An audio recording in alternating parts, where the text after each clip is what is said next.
you know, he's faithful, and he keeps his promises. And yeah, it's been a real blessing over the last few months to know that he's still there and we can call on him. Well, some of you may know that following the relaxation of the lockdown rules a couple of weeks ago, Karen and I were able to get away and spend a few days at the coast. And while we were there, we did lots of walking, and much of it along the coast by the seashore. And one morning as we walked, we saw the fishermen with their morning catch preparing the fish. There was crab and all various bits and pieces.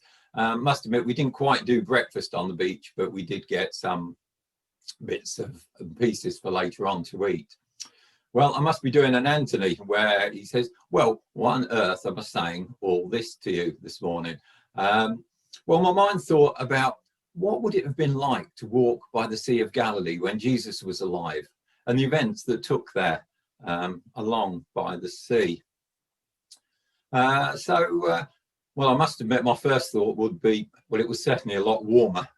It was chilly by the coast, I can assure you. But yeah, as I wondered what to share today, I thought of some of the scenes that happened by the beach. I'm not going to go all through them all, but I thought about that idea that Jesus was cooking the scene when Jesus was cooking fish and cooking breakfast for the disciples. If you want to look it up, it's in John chapter 21.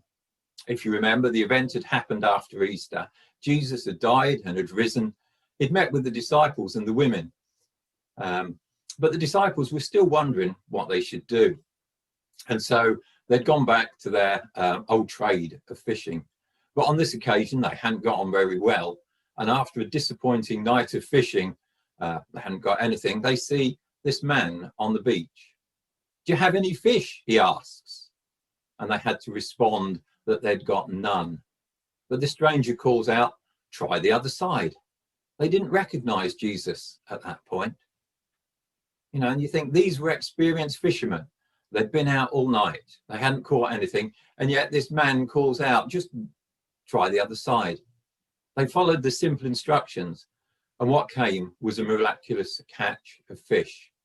And if you continue reading, Peter recognizes Jesus. He jumps in. The other disciples follow in the boat and join him.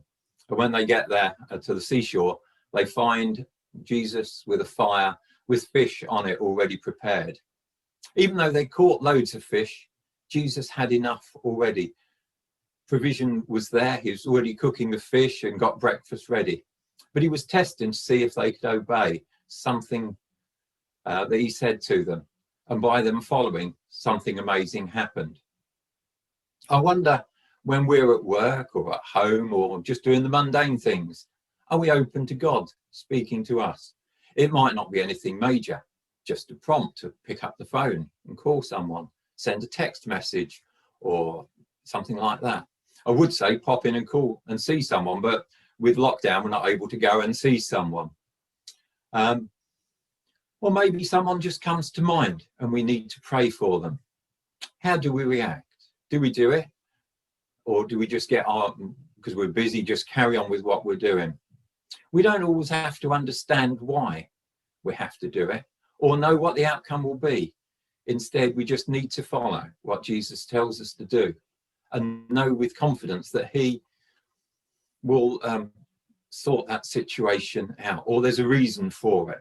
Because God's not limited to our ways of thinking, but sometimes we can limit him by not doing our part. But yeah, so that's just a reminder today.